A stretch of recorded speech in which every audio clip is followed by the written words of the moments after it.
Hello everybody and welcome.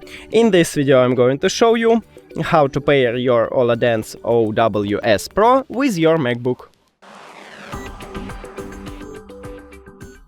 You have to start by clicking one time at the Bluetooth icon at the top, or if you haven't, then just go to the control panel and click at the Bluetooth here. Then go to the settings, and now open the charging case, and the earbuds enter to prank mode automatically, so we could see it at the device list. But sometimes it didn't happen like right now, so just press and hold both of these touch areas until these LED lights start flashing.